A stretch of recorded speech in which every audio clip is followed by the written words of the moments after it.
समा, समा। हाँ माँ, मैं तैयार हूँ। चलो वेद, बस आ गई।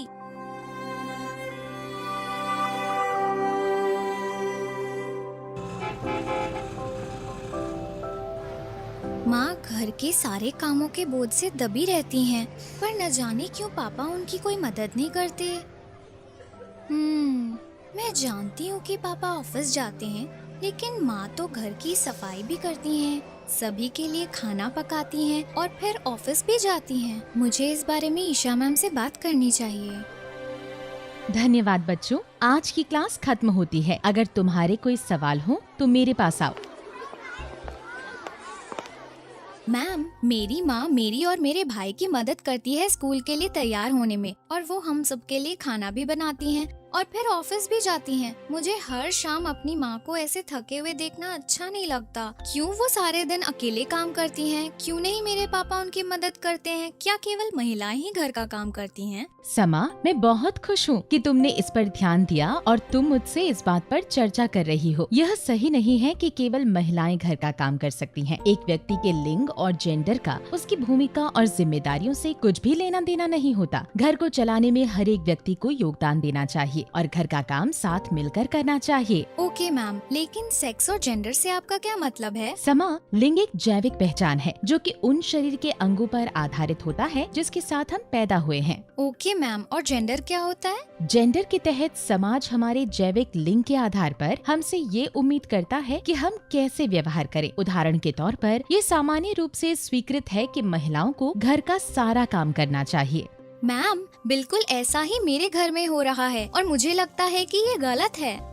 सही कहा समा, ये बिल्कुल ठीक नहीं है और ये महत्वपूर्ण है हम ऐसी चीजों पर सवाल उठाएं जिन्हें स्टीरियोटाइप कहते हैं। शायद तुम ये जानती होगी कि दुनिया के ज्यादातर शेफ पुरुष हैं और उन्होंने इस स्टीरियोटाइप को तोड़ा है कि केवल महिलाएं खाना पका सकती हैं। इसी तरह मैरी कॉम, जो कि एक बॉक्सर हैं, उन्होंने ये दिखाया है कि महिलाएं भी लड़ सकती हैं और वे भी उतनी ही मजबूत होती हैं। ये कुछ उदाहरण हैं जिनको तुम ध्यान में रख सकती हो और अपने दोस्तों और परिवार से शेयर कर सकती हो। धन्यवाद मैम, मैं अपने मम्मी और पापा से चर्चा करूंगी और जब भी मैं ऐसा कुछ अपने आसपास होते देखूंगी, इन बातों पर सवाल उठाऊंगी।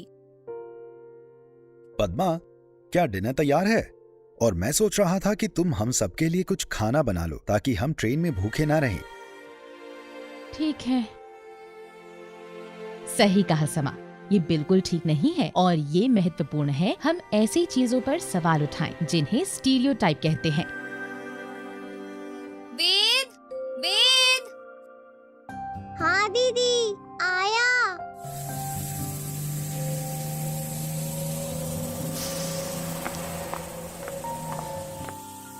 पापा, क्या मैं आपसे कुछ पूछ सकती हूँ?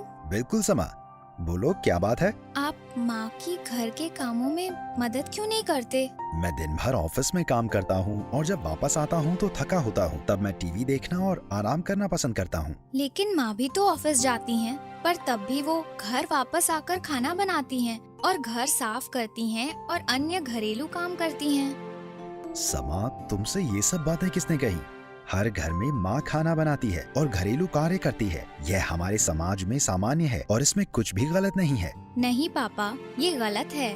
मेरी टीचर ने भी ऐसी मान्यताओं के बारे में बताया था जो कुछ स्थितियों में एक लिंग को दूसरे से अधिक शक्तिशाली बनाते हैं। हम सबके लिए खाना बनाना माँ का कर्तव्य नहीं है। मैम ने कहा था कि हम सबको एक साथ मिलकर काम करना चाहिए और एक दूसरे की मदद करनी चाहिए।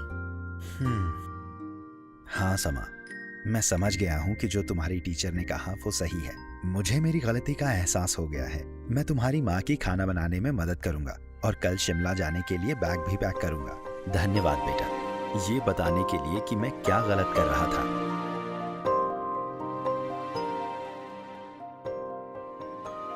ये केवल एक उदाहरण है उसके घर का, जहाँ सभी लिंग के लोगों के साथ समान व्यवहार नहीं होता है। इसलिए रूढ़ियों को संबोधित करना और इनके बारे में बात करना जरूरी है। जैसे मैंने अपने घर में इस समस्या के बारे में की, वैसे हर किसी को करनी चाहिए।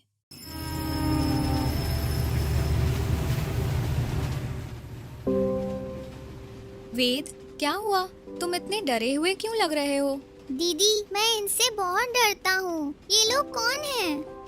वेद, इसमें डरने की कोई बात नहीं है। ट्रांसजेंडर हमारे जैसे लोग हैं जो अपने जैविक लिंग के आधार पर सौंपे गए जेंडर की भूमिका से पहचाने नहीं जाते। मेरी क्लास टीचर मैम ने बताया था कि ये हर व्यक्ति पर निर्भर करता है कि वो अपना क्या जेंडर चुने और हमें उनके जेंडर के चुनाव पर नजर नहीं रखनी चाहिए, इसलिए डरने की जरूरत नहीं। लेकिन दीदी, वो सबके पास क्यों जा रहे हैं? समाज ट्रांसजेंडर को समान मौके नहीं देता है, जिसकी वजह से उनको अपनी दैनिक जरूरतों को पूरा करने में चुनौतियाँ आती है। इसीलिए वो लोगों से पैसे मांगते हैं। माँ पापा, क्या हम उनकी मदद कर सकते हैं? अभी तुरंत ये सब बंद करें। हर एक व्यक्ति जैसा बनना चाहे वैसा बनकर जीवन जीने के लिए स्वतंत्र है। आप सब लोगों को इनसे माफी मांगनी चाहिए और दोबारा बिल्कुल ऐसा नहीं करना चाहिए। हम अपनी गलती महसूस करते हैं और शर्मिंदा हैं। धन्यवाद सर। अब समय है कि लोग ये समझें कि हमारा जेंडर या जीवन जीने का चुनाव हमें कमजोर नहीं बनाता और इस आधार पर हमारे साथ भेदभाव नहीं किया जाना चाहिए। वो सही कह रहे हैं। हमें सभी इंसानों का सम्मान करना सीखना चाहिए और लोग जैसे भी हैं उनको स्वीकार करना चाहिए। हर एक परिवार एवं समाज में लिंग समानता अति आवश्यक है। बच्चे के अभिभावक उनके पहले रोल मॉडल होते हैं। यह महत्वपूर्ण है कि माँ बाप घर के कार्यों को साथ मिलकर करें और अपने बच्चों से उनके उम्र के अनुकूल लिंग आधारित मुद्दों के बारे में बात करें, ताकि वो और ज्यादा जानकार, लिंग उत्तरदायी और सम्मानजनक बने। लिंग, जेंडर, जाति, धर्म, सामाजिक, आर्थिक या शैक्षणिक स्तर से परे सभी के बीच में आपसी सम्मान होना चाहिए। ये महत्वपूर्ण मूल्य लैंगिक समता आधारित समाज के निर्माण की मजबूत नींव बनाते हैं।